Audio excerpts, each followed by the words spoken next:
how to fill this 2026 Nova Scotia personal tax credit return, and in some cases where it is required, how to fill this worksheet with some examples on exactly how this worksheet is getting filled. Download this PDF fillable and savable form from Canada government's official website. You can search by TD1 form for 2026 and you will come to this website. Make sure you're coming here. Here you have this federal form for which I have made a separate video. Once you have filled the federal form along with this, you will also be sending for Nova Scotia this personal tax credit return, and in case worksheet is required, that will also go along with this. So this is where you can download this. Your last name, first name. For date of birth, you will enter the year, month and date like this, how it is shown on the screen. And once you enter, it will come in this format: employee number, address, postal code. If you are a non-resident, in that case, you will enter the country of permanent residence and then social insurance number. If you're downloading the form, which is printable form, this basic personal amount by default will be entered 11,932. In case you have any printed form, in that case, you will have to enter the number 11,932. Once this is done, age amount, this is for someone who's 65 years or older on December 31st, 2026. If you meet this criteria, and your net income from all sources will be 30,828 or less. If you are going to get this amount or less, you will enter 5826. And in case with this age criteria, you have earning of 30,828 and 69,668, you will be using worksheet, which I'll show now. And if it is beyond 69,668, you will enter 0. Worksheet line 2, which is for 65 years or older on December 31st, 2026, and income between 30,828 and 69,668. So here the maximum amount is already pre-filled, 5826. In case you don't see that in your sheet, you can enter that, and then the estimated net income for the year. For example, here I have entered 40,828, which this person who is filling knows is going to be the net income. So this will get minus from 30,828, which is this amount mentioned here. So the balance is 2,000 in this case, which example I'm showing, and 15% of 2,000 is $300. Now this $300 I'm subtracting from 5826. In case you have a different number, that has to be minus from this number, and the total what you get, in my case 5526, that number 5526 I'll be entering here. For now I'm making this 0. Income amount, and these are not, you see here, not including Canada pension plan, Quebec pension plan, old age security or guaranteed income. In case you have, for example, a company pension plan where from a company you're getting say $3,000. In that case, enter whichever is less, 1173 or your estimated annual pension. If you're getting $3,000 as a pension, you will enter not 3,000 but 1173, and in case it is lesser, say you're getting $600. In that case, you will enter 600. So once this is done, tuition and education amount, full-time and part-time. This is for someone who is a student at university, college or educational institution certified by Employment and Social Development Canada, and you will pay more than $100 per institution in tuition fee. Enter your total tuition fee that you will pay plus the amount from the following condition that applies. If you're a full-time student, other than the fee, and the fee is only for 2026. For example, say you are in a 2-year program, you will not be entering both year tuition fee, only 2026 tuition fee you will be entering. For example, tuition fee is $600. Okay, this is just an example, and you are a full-time student, you are studying for 3 months. In that case, for each month, you will add $200. That makes 600 plus 200 into 3 months, 600. So you will enter 1200.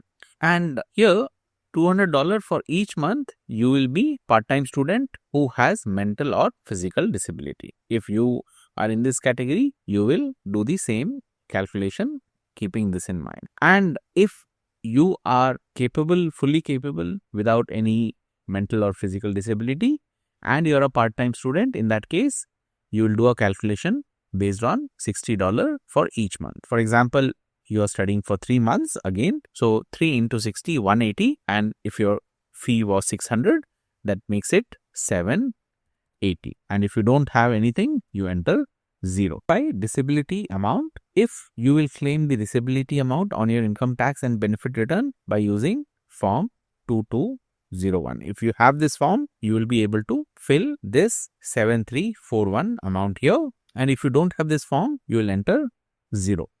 Is for spouse or common law partner, and here you have to meet these two conditions. Your spouse or common law partner lives with you. This is the first condition. And your spouse or common law partner's net income from the year will be $888 or less. If this is the case, you will enter the amount 11,932. If this is not the case, you will enter based on the worksheet. And in case spouse has an earning of more than 12,820, you will enter 0 like this. Now on worksheet, this is the line 6 for spouse and common law partner. Here, in case the earning is more than 888, in that case, you will enter the earning amount. Here in example, I have shown 5820. And this downloadable form already has this amount 12,820 pre-fill, which is the upper limit which is shown here. So when you minus both of these, whatever the difference you get, here in this case I have shown 7,000. This 7,000 is what will get entered here like this, 7,000. Let me make it 0. And if this total is not 7,000 but anything above 11,932, in that case you will enter 0 and the same value will go on the main sheet. 7 is amount for eligible dependent, and here 3 criteria have to be met. You do not have spouse or common law partner, or you have a spouse or common law partner who does not live with you and who you are not supporting or being supported by. First criteria is this. Second is the dependent is related to you and lives with you, and dependent has net income of 888 or less for the year. Now I showed you the calculation on the worksheet in case the earning is between 888 and 1280 for the spouse. So you would be doing similar calculation here on line 7 for the dependent, and whatever the amount you get, you will enter here. And if the dependent's earning is more than 12,820, you will enter 0 like this. Caregiver amount, here you will enter 4,898 here, 4,898 in case you are taking care of dependent, and all of the following conditions apply. The dependent is your or your spouse's or common law partner's parent, grandparent, age 65 years or older, or infirm relative aged 18 or older. If you meet this criteria, the dependent lives with you and dependent has net income of 13,677 or less for the year, you will enter this amount. In case the dependent's earning is more than 18,575, you will enter 0 here. And in case they have earning between 13,677 and 18,575, you will use the worksheet. Here is the line 8 form, caregiver amount. And here base amount is already pre-filled in the downloadable form. Here I have shown an example of entry of the estimated net income as 14,575. So when you minus this from the base amount, here it comes 4,000. And once this is entered, enter the amount you claimed for dependent on line 7. So you will go and check the line 7 entry. Here is 0. So if that is 0, you will enter 0. And in case line 7 has any entry, for example, I have shown 7,000. And when you minus this 4,000 by this amount, whatever you get the amount, if it is positive, that positive number will go in the main sheet. If it is negative, in that case, you will enter as 0. In my case, it shows negative minus 3,000. So enter 0 and it will go to the main sheet as 0. And amount of infirm dependent, age 18 years or older. In case you have an infirm dependent who is 18 years or older, in that case, if you meet all this criteria, you will be able to enter this amount 2931 here. So what are the criteria? The dependent lives in Canada and is related to you or your spouse or common law partner. The dependent is 18 years or older. The dependent has net income of 5,953 or less for the year. If dependent has more than this income, in that case, you will use the worksheet. So between 5,953 and 8,884, you'll use the worksheet. And if it is beyond 8,884, you will enter 0. Now, let me show you the worksheet. Here you see, as an example, the base amount is already pre-filled. Here, I have given an example of dependent's estimated net income as 6,884. When we minus this amount from the base amount, $2,000 is the balance. And now, you also have to enter here the claim on line 7. Depending on what amount it is, you will enter that. Here, for example, I have shown line 7 showing 7,000, which is when 2,000 minus 7,000 shows minus 5,000. And because it's negative, here you see, if negative, enter 0. Here I am entering 0.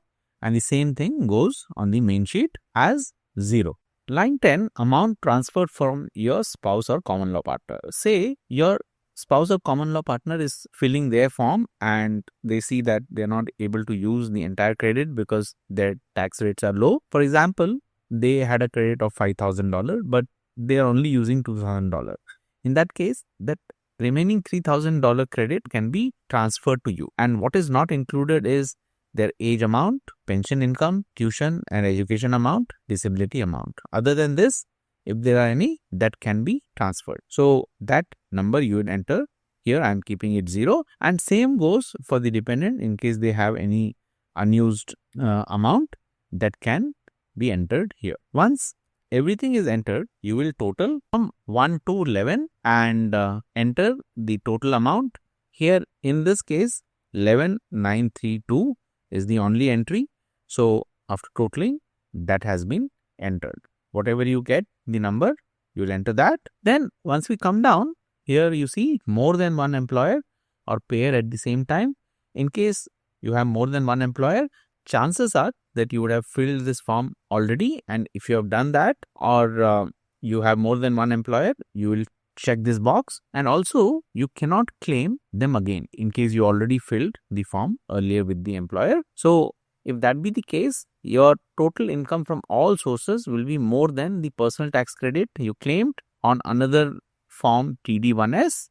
In that case, you will check this box and enter 0 on line 12 and do not fill in line 2 to 11. Basically, all of this will be left blank and instead of this number, you will enter 0 and hand over this to the employer. Total income is less than the total claim amount. If that is the case, you will tick this and then the additional tax to be deducted. In case you find out that in your case, the additional tax has to be deducted, which has not been done, you will fill this additional tax to be deducted form on federal form TD1. You can check my other video. And in case you feel that the tax deduction needs to be reduced, in that case, you will make a request filling out form T1213. Once this is done, enter a signature and then enter the date, hand over this to your employer. Your part of the job is done. Friends, do check out my website canadatriedandtested.com, which I keep updating from time to time. And as you can see, I have organized everything in a way easy for you to find based on the topic of your interest.